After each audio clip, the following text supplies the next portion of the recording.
वहीं दूसरी तरफ कमलनाथ ठोक कर कह रहे हैं कि हमारी सरकार वापस आ रही है।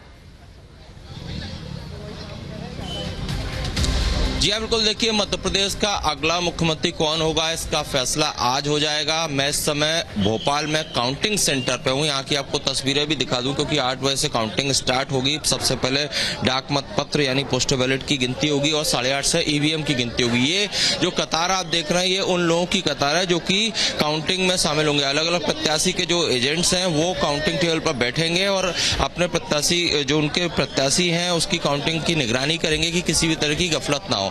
तो सुबह 4 बजे से इस तरह की लाइन देखिए, जो पोलिंग एजेंट हैं यहाँ पर लाइन में लगे हुए हैं। इनकी बाकायदा पूरी चेकिंग हो रही है और चेकिंग के बाद इन लोगों को अंदर जाने दिया जा रहा है। आप लोग काहे के लिए आए यहाँ पे, क्या है? हम काउंटिंग में आए, गिनती। आप किसके लिए आए?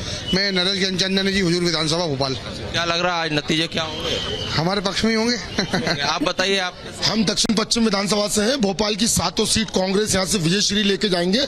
हमारे सारे 7 प्रत्याशी यहाँ से जीत के जाएंगे कांग्रेस प्रत्याशी, और मध्य प्रदेश में कांग्रेस सरकार निश्चित तौर पर बनने जा रही है। लेकिन जिस तरह से बड़े नेता चाहे कमलनाथ हो, शिवराज हो, वो दावे कर रहे हैं, उसी तरह से ये जो काउंटिंग के लिए लोग आए हैं अलग अलग प्रत्याशियों के लिए, ये भी इनके भी यही दावे हैं कि कांग्रेस जीतेगी, कोई कह रहा है भाजपा जीतेगी, जो इसके साथ है। लेकिन फैसला आज हो जाएगा कि मध्य प्रदेश का अगला मुख्यमंत्री कौन। 230 सीटें हैं जिसके लिए पूरे प्रदेश में काउंटिंग होना है और इसी काउंटिंग के लिए जैसे तस्वीरें लगातार काउंटिंग सेंटर से हमारे सहयोगी हम तक पहुंचा रखे हैं। एक बार जरा अनूप का भी हम यहाँ पर रुख करते हैं क्योंकि छत्तीसगढ़ में वैसे अगर हम एग्जिट पोल की बात करें तो अनूप यहाँ पर क्लियर कट दिखाई दे रहा है कि कांग्रेस वापसी कर रही है, लेकिन तब भी यहाँ फाइट देती हुई बीजेपी नजर आ रही है। यहाँ पर अगर हम तैयारी देखें तो क्या, अभी आप पहले तैयारियां दिखा दीजिए और फिर ये विश्लेषण भी हम कर लेंगे।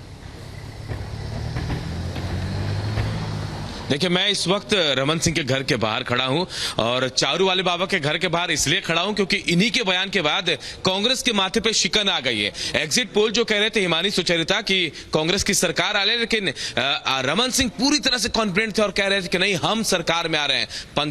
15 सीट 2018 की बात करूं, 15 से हम 45 एग्जिट पोल में आ रहे हैं, तो समझिए अंडर करंट क्या है। और हम कह रहे हैं कि 55 सीटें आने वाली है। और देखिए, तैयारी तासीर जो है छत्तीसगढ़ की राजनीति की थोड़ी कम गर्म है कहा जाता है, लेकिन आज दिन अभी शुरुआत हो रही है दिन की, रात नहीं होगी आज कहा जा रहा है। दोपहर के बाद जैसे जैसे रुझान सामने आएंगे उसके बाद तासीर यहाँ की गर्म होगी। कुमारी शैलजा आ चुकी है, कांग्रेस की प्रभारी है। ओम माथुर आने वाले, आज नितिन नवीन आने वाले, बीजेपी के प्रभारी और सह प्रभारी। और उसके बाद देर शाम तक नतीजे पूरी तरह से सामने आ जाएंगे। उसके बाद पता चलेगा कहां दिवाली हो रही है और कहां मातम पसरा है। थोड़ा इंतजार करना पड़ेगा इसके लिए। जब 8 बजे से वोटों की गिनती शुरू होगी उसके बाद दोपहर तक रुझान आने शुरू हो जाएंगे।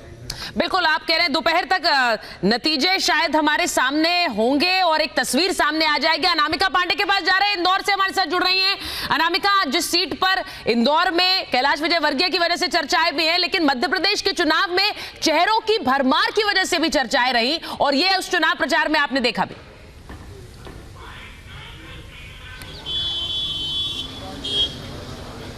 जरूर रही, लेकिन कैलाश विजयवर्गीय से लेकर कोई भी नेता, चाहे वो राजस्थान का हो चाहे यहाँ का हो, जिसको लेकर मुख्यमंत्री बनाने के कयास लगाए जा रहे हैं, अगर भारतीय जनता पार्टी जीतती है तो कोई भी कुछ खुलकर बोलने को तैयार नहीं है। मैं इस वक्त कैलाश विजयवर्गीय के घर के बाहर मौजूद हूँ। अभी यहाँ पर ऐसा कोई कार्यकर्ताओं का जमावड़ा नहीं है, लेकिन थोड़ी देर के बाद, करीब बताया जा रहा है 1.5 से 2 घंटे के बाद कैलाश विजयवर्गीय यहाँ से पहले गौशाला जाएंगे, उसके बाद नेहरू स्टेडियम जाएंगे जहां पर वोटों की गिनती हो रही है।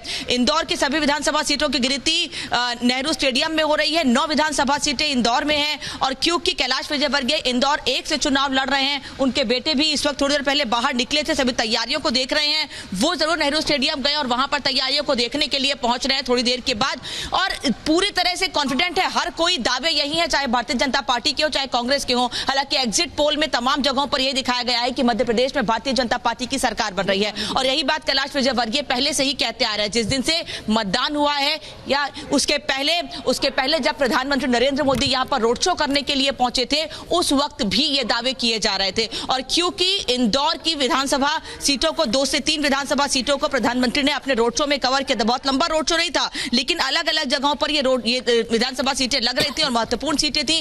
कैलाश विजयवर्गीय के लिए भी उन्होंने वोट मांगा था, तो इसीलिए महत्वपूर्ण माना जा रहा है कि प्रधानमंत्री जब यहां पर रोड शो करने के लिए आए थे और खुद कैलाश विजयवर्गीय समेत तमाम विधायकों का प्रचार करने, तमाम प्रत्याशियों को माफ कीजिएगा, प्रचार करने के लिए यहां पहुंचे थे, तो भारतीय जनता पार्टी पार्टी की जीत किस तरह से यहाँ पर होती है, या कांग्रेस के जो प्रत्याशी हैं, चाहे संजय शुक्ला हो या दूसरे प्रत्याशी, वो किस तरह से भारतीय जनता पार्टी के तमाम प्रत्याशियों को टक्कर देते हैं, ये देखना महत्वपूर्ण होगा।